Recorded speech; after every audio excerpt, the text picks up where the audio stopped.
Hey everybody, welcome to another episode of Classic Gaming Brothers.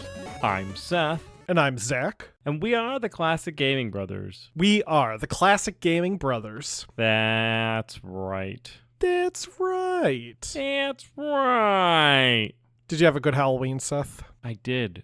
We had a number of trick-or-treaters come by. But, Zach, how about you? How did you enjoy your Halloween? It was great. There was candy galore, and it was fun. That's fun. On a scale of 1 to 10, how fun was it?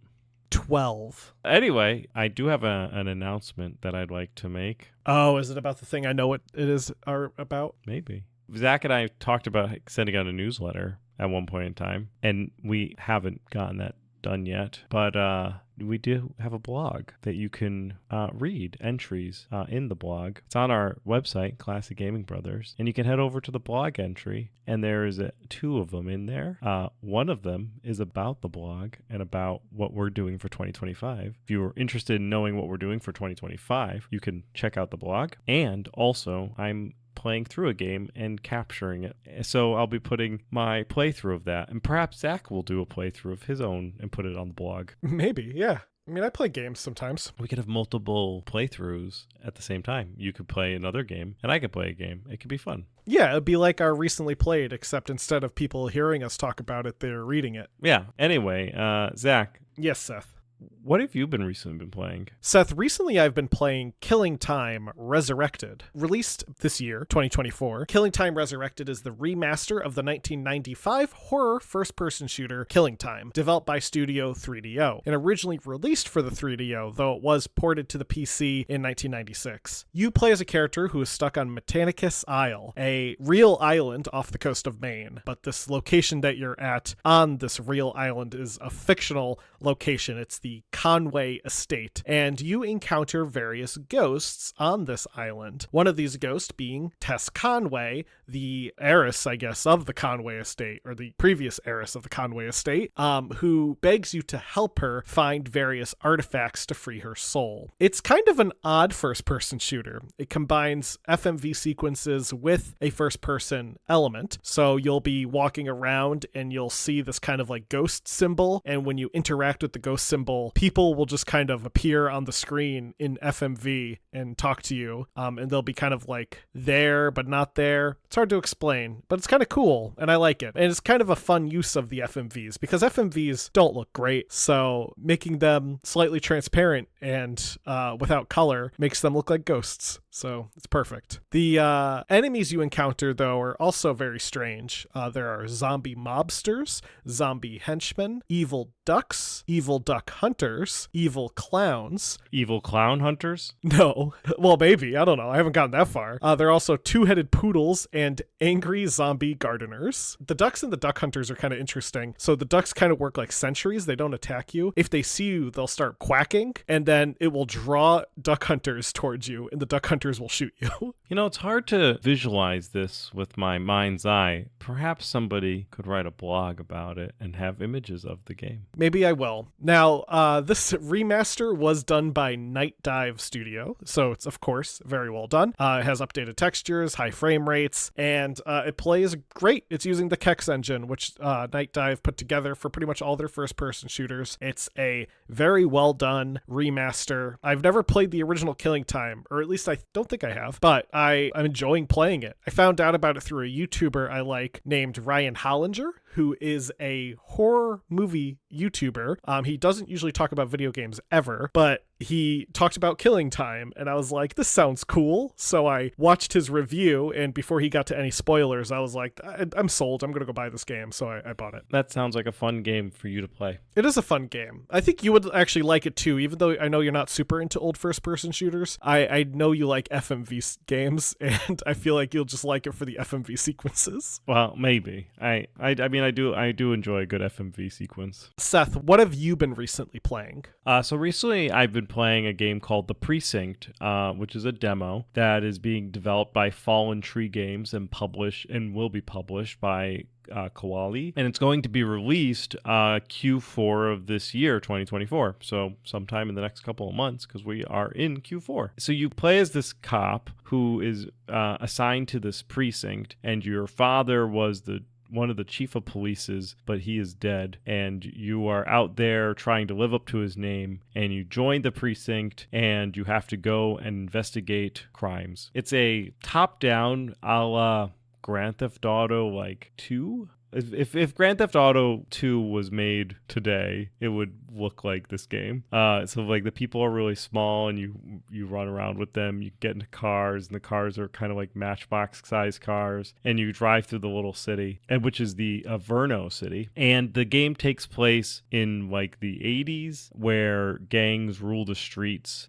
So your job is to clean up the city and get into some thrilling police chases through all the destructible environments. So I played, and you team up with the sergeant to go for your first day on the job. And your first mission is to drive to a hot dog stand and get a hot dog. And so you do that, and then there's a bank robbery. So then your next mission is go to a bank, sit behind your car, and kill some people.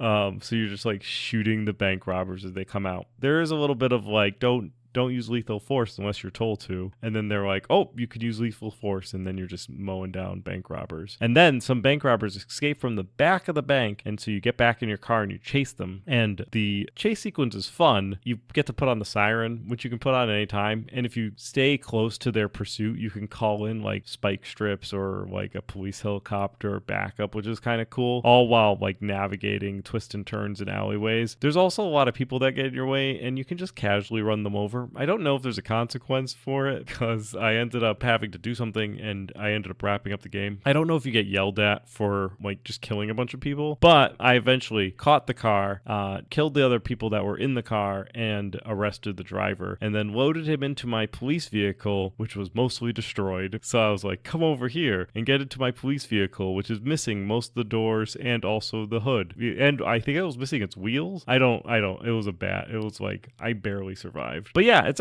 a pretty cool game. I'm actually pretty excited about it getting full released. I do like police procedurals, and I like playing games of police procedurals. So I think if you're interested in police procedurals and top-down third-person action, then give The Precinct a look at, because you can play the demo for free, and then you can really know if you want to play the game. So check out the demo. It's available on Steam. It's called The Precinct. Sounds good. Well, today we're going to be taking a look at a game that I don't think I've ever talked about, but we've talked about the developer before. We have talked about Bullfrog Productions and Peter Molyneux back when we talked about Fable many moons ago. But we're going to be talking a bit about a different game developed by Peter Molyneux's team at Bullfrog. That game is Dungeon Keeper. I don't quite remember when we talked about Fable, and I didn't feel like going back into our records to find out that history. So I decided that we're just going to go and talk about Peter Molyneux again, because he's kind of an interesting man. Now, Sir Peter Molyneux was born in Guildford, Surrey, England in May of 1959. He began his career in 1982 when he began selling floppy disks that contained games for the Commodore 64 and Atari computers. One of the first games that he would actually work on himself was called The Entrepreneur, a text-based business simulator where you take on the role of a person running a company. He would self-publish the game, duplicating tapes for it by hand. He also bought some ad space for the game in a small magazine. Peter was convinced that this was going to be a big seller. He was actually worried that he was going to get so much mail with people requesting copies of The Entrepreneur that it wouldn't fit in his mailbox. So he took a saw and he cut his mailbox so that it could fit more letters inside of it, because he said, I'm going to get so much mail, I won't know where to put it. So his game got put as an ad, and the orders came in, all two of them, with one of them possibly being from his mom. It sounds like if we released a game, that's kind of like what would happen. Yeah. The failure of The Entrepreneur left Peter a bit frustrated. He decided that he was going to step away from the game development scene, and he was going to do something a little different. He ended up becoming the co-founder of a company called Taurus Impex Limited, and he founded Taurus with Les Edgar, and they began to export baked beans to the Middle East, because that's what people do when they can't make it in the video game world. They go into the baked bean market. Now, the name Taurus came from the fact that Peter and Les both shared the same zodiac sign, the Taurus, the bull, which is why it's called Taurus, Taurus,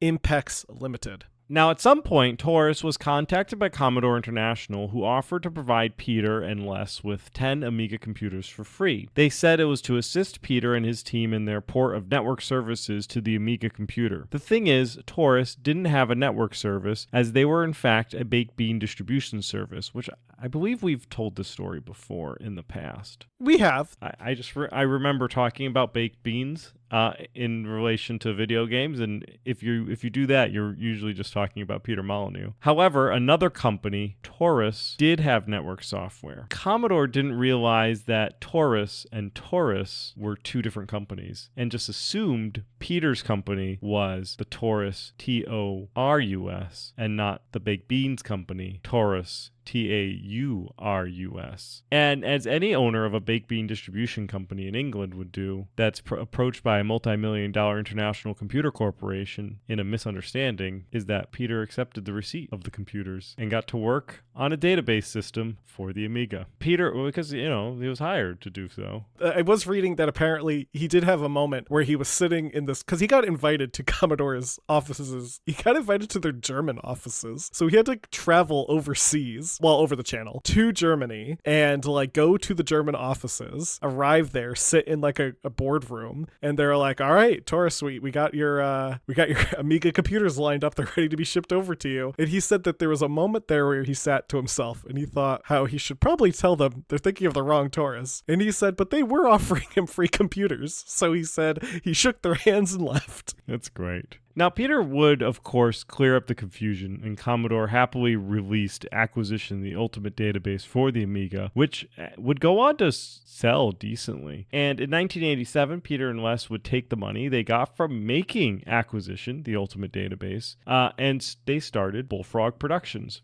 So they took a receipt of computers that weren't for them, created a software for a company that didn't know they hired them, told the company, by the way, we sold baked beans, but here's the software that you wanted. The company said, all right, whatever. Released that software. It sold well, and then he started a video game company. Yeah. And one of their first projects was porting Druid 2 Enlightenment from the Commodore 64 to the Amiga at the request of one of Peter's friends, which I just imagine was them coming over to Peter's house and saying, man, I really wish that I could play Druid 2 Enlightenment on the Amiga. And Peter saying, okay. Now, the name Bullfrog was chosen for two reasons. One was to avoid any future confusion with other companies called Taurus. The other was because Peter wanted an idiotic name that they didn't need to think too hard about. So he saw a sculpture of a frog on a pedestal that was titled Bullfrog, and then they got the name. Unfortunately, nobody confused them for the statue. Now, money went fast as they set up the company, and it was almost suggested by Les that they shut it down before they even got started, and Peter came up with an idea that would rocket them to success, and that idea was Populous. Populous would be a hard game for them to publish, mostly because Populous is a god game, as it's called. This god game genre was something that really started with Populous. There weren't other games like Populous at the time. And now we've talked about Populous before. We talked about it back in 129 when we went over Fable, which is when we first talked about Peter Molyneux and his whole thing with beans. Now, with Populous, they did eventually find a publisher, Electronic Arts. The game would be released, and by 1989, it had sold upward to 1 million copies. And it would eventually sell over 4 million copies and get ported to the Super Nintendo and Sega Genesis, which helped it gain some popularity in places like Japan, where the home computer market wasn't quite on the same level as it was in the US.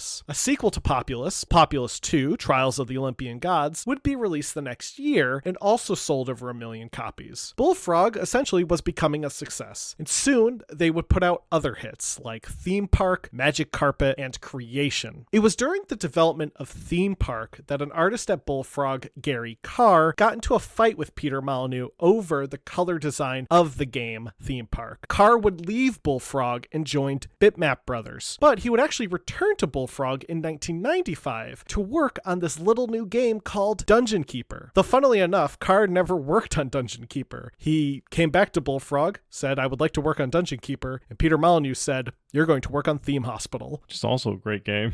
Molyneux reportedly came up with the idea of Dungeon Keeper while stuck in traffic. According to him, he got so engrossed with this idea for a game that when the traffic started to move, he didn't realize, so he didn't move his car. And he would get started on the game in 1994. Simon Carter took the role as lead developer, and they would base the game's engine off the same engine they used for Magic Carpet, which was a 3D carpet simulation game. Molyneux would also develop a 2D prototype so he could demonstrate different ideas that he wanted in the final game. One of the main issues that the team ran into was with the navigation system, because computers at the time were just too slow. Artificial intelligence was needed because the navigation and the gameplay required it, but if each of your characters had artificial intelligence, it did bog up the system a little bit. One idea that one of the developers had was the ability to speed up gameplay a bit by including the option to slap your minions so they work faster.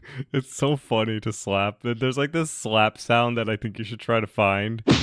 And this was an idea to just get the game to run at a faster pace. The team also spent a lot of time creating the UI and even toyed with the idea of not using a UI at all, but it does use a UI in the end. By May of 1995, the team was under a tight deadline as EA wanted the game ready to ship in 6.5 weeks. But Bullfrog was able to meet the deadline, just not with Dungeon Keeper, but with a game called High Octane. So when EA said, give us a game in 6.5 weeks, they said, here's High Octane. This game is for you. And this frustrated EA and strained the relationship between EA and Bullfrog. Which, you know, if I was EA, I'd be pissed too. I'd be like, this is not what I asked for. That same year, they began to work on a level editor and would add in a first-person view support. The team did face some setbacks as one of the lead designers would leave Bullfrog to finish a degree at the University of East Anglia. They also wanted to make sure that the game was available for November of 1995 in order to be able to be in time for Christmas, but they would not make the deadline. Peter Molyneux would explain in an interview that the game was mostly complete, but they wanted it to be brilliant. So, February of 1996, which is well after Christmas, Molyneux took on the project full-time. They also began to work on porting the game to Windows 95 from MS-DOS. The game was demonstrated at the European Computer Trade Show in September of 1996, and scheduled release was given as December of 1996 to hit Christmas again. They would go on to miss that deadline. And if you listen to the Fable episode, Peter Molyneux is not really good with deadlines. Yeah, or with explaining his games. In fact, if anyone is familiar with Peter Molyneux's work or has listened to our Fables episode, this constant missing of deadlines for Dungeon Keeper should not be surprising. They would, after missing the deadline of December of 1996, put out the release date of March 1997, which would also get pushed back. They would go get voiceovers, which would be recorded and provided by Richard Ridings, and music would be composed by Russell Shaw. 90% of the graphics were designed by Mark Keeley, who also designed the Horned Reaper, the mascot of the game, which was reportedly based on Mark Keeley's ex-girlfriend. Reportedly, the game also had to be redesigned fairly late in the development cycle because the team realized it was a bit too similar to Command & Conquer. One of those changes was in the original version, the player would dig gold and use it and the mana to create minions, but in the final version, imps would dig gold and minions would enter through portals. In April of 1997, the game was finally finished and was released in the North American market in June of 1997, and later brought to the European and Australian market in July. Saturn and PlayStation versions were announced,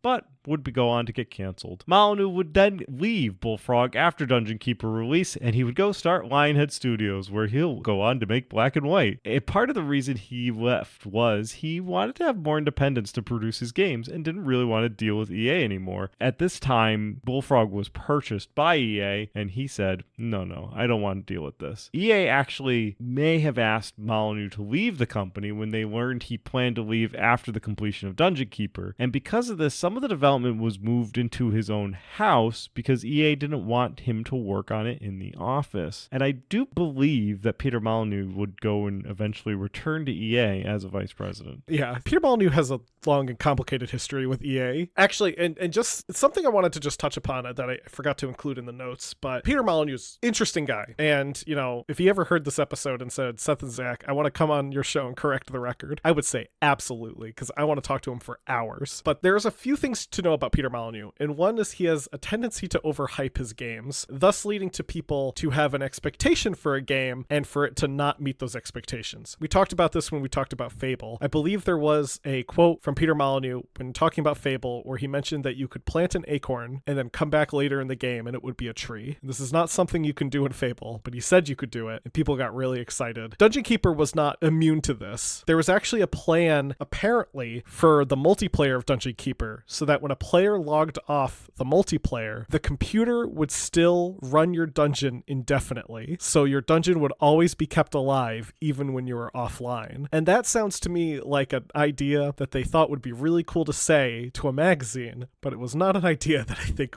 could work, at least back in 1995, which is when they mentioned that idea. That's just something I thought was kind of funny to mention. That was something that was mentioned in a 1995 issue of PC Zone. Now, the gameplay of Dungeon Keeper is, it's a strategy game. And in fact, if you looked at just a screenshot, I wouldn't blame you for getting it confused with other strategy games of the 90s. It does have kind of a Warcraft, Command and Conquer, Dune aesthetic to it, with the big column on one side of the screen with a little mini map and all the action happening on the main part of the screen and a hand guiding everything. You manage a dungeon. And specifically, you bring in minions to run and defend the dungeon. You control a hand called the Hand of Evil, which I like is just, it's not a pointer, it's a character in the game. Yeah. And you can use the Hand of Evil to pick up creatures and objects and move them around the map. You can also, as mentioned, slap your creatures so they can work harder. You must protect the dungeon heart, which is located in your dungeon, and it's the link from our world to the dungeon. So if the dungeon heart's destroyed, that link gets severed and you lose. To do this, you need to build up your own dungeon by gathering resources and training minions. As the titular dungeon keeper, you must mine gold, collect gems, set up traps, and build up your supply of imps. You can also create things called lairs, which generate monsters, hatcheries to grow food, and a treasury in order to store your gold. There are also various creatures in the game that you can summon. Some of these creatures actually are enemies with each other. So you can summon flies and you can summon spiders. Flies and spiders do not get along, so do not put the flies and the spiders in the same place or they will fight each other. But they're both on your team, so I just like that idea that there's interconnected dynamics between these minions, basically. Creatures will require food, hence why you need to build hatcheries, which grow the food. And also, some creatures require payment,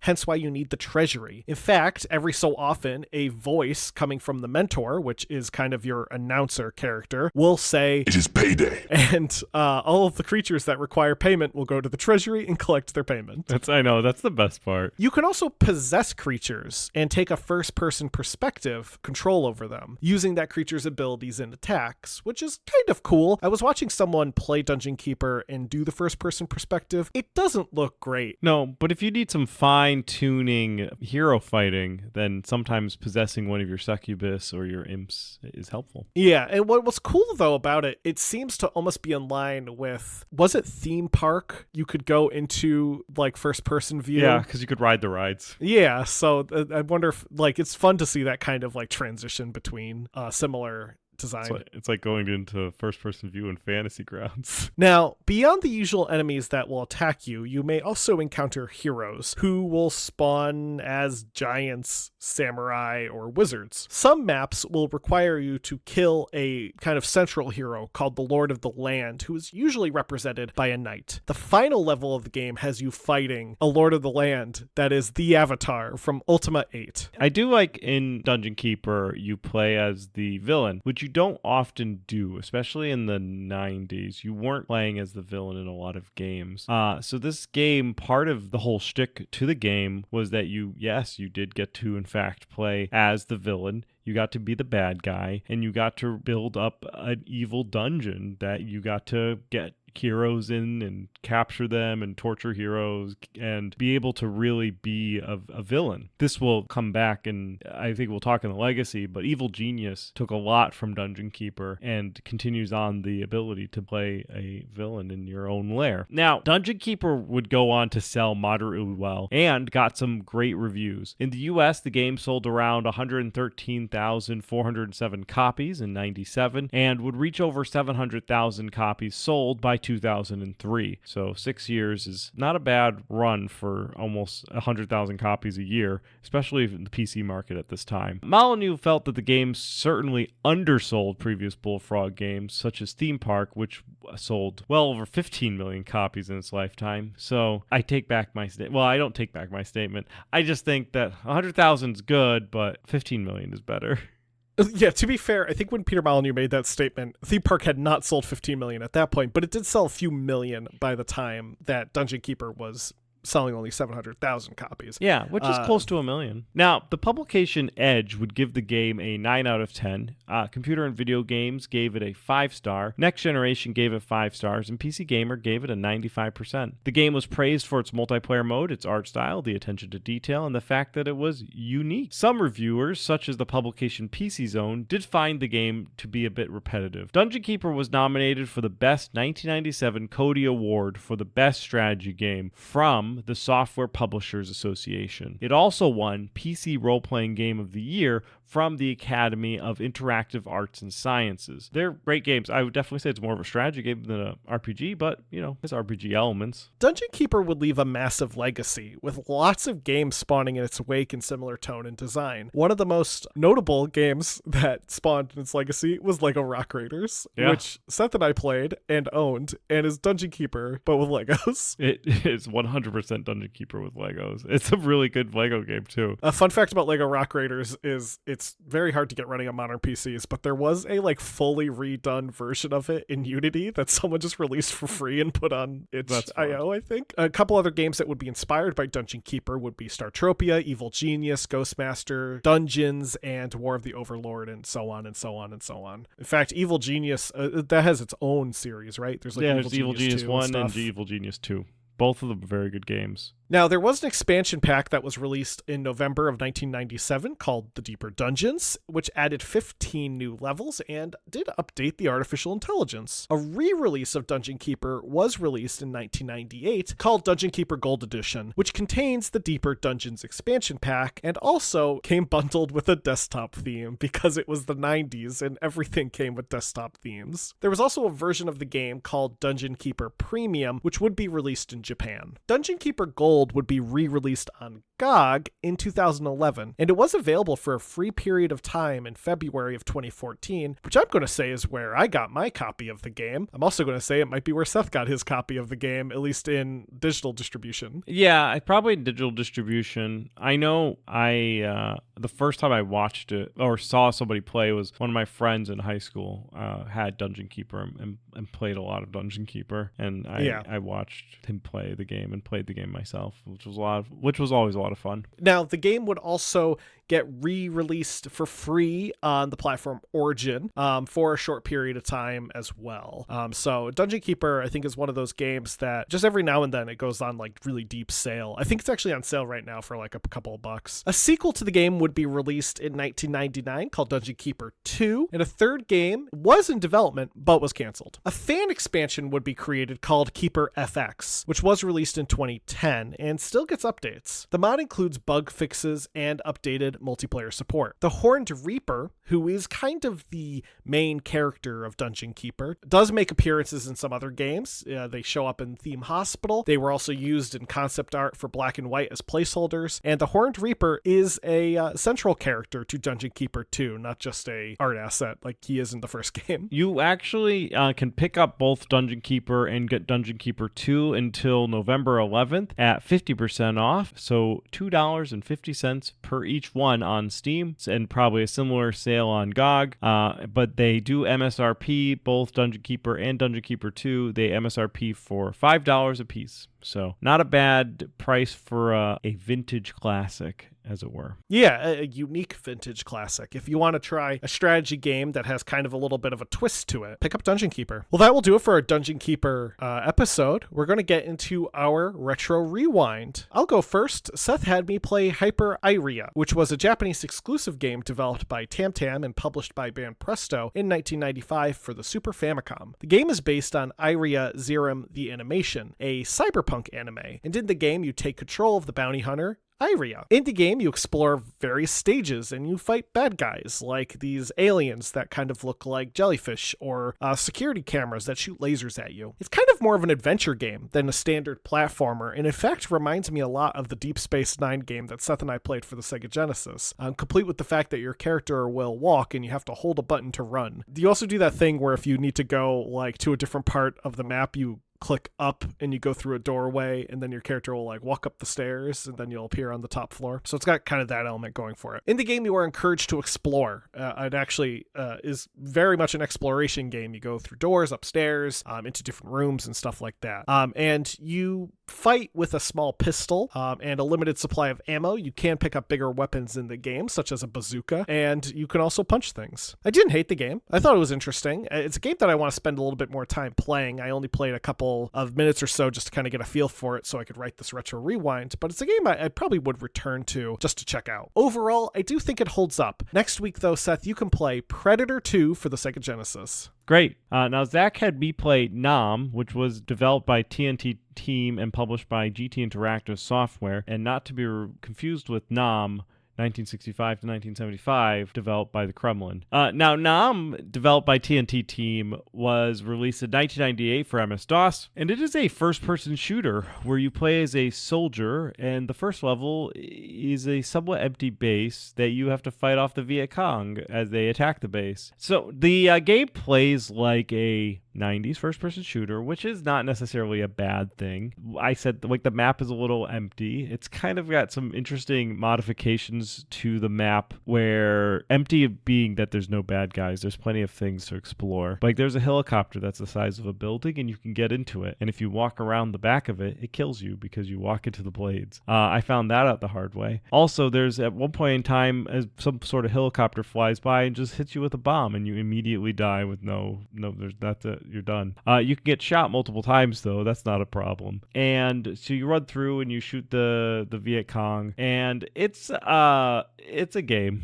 It's a first-person shooter. I think that there are better first-person shooters out there. There are better war first-person shooters out there. So I don't necessarily know if it holds up. I think it's also kind of a little bit poor taste, but I guess if you want to have a historical war shooter set in Vietnam, this is an option. There are probably better options and more fun options. Next week, Zach, you could play Codename Iceman for MS-DOS. Sure, sounds good. Well, thank you everyone for listening to us. Thank you for checking out our episode. And if you have any memories of Dungeon Keeper, or you want to tell us how wrong we were about the history of Dungeon Keeper, or you are in fact Peter Molyneux and you want to be on our podcast, email us at classicgamingbrothers@gmail.com. We're available wherever podcasts can be found, be it iHeartRadio, Podbean, or iTunes. We're also available on Facebook and Instagram as Classic Gaming Brothers, X and Blue Sky as CG Brothers Pod. We're available on Threads and YouTube. Both of those, again, as Classic Gaming Brothers. Be sure to check out our website, classicgamingbrothers.com. As Seth mentioned, we're working on a blog, so keep an eye out for that. With that, Seth, am I forgetting anything? Don't play games like my brother. And don't play games like my brother. I've been Seth. And I've been Zach. And we've been the Classic Gaming Brothers. That's right.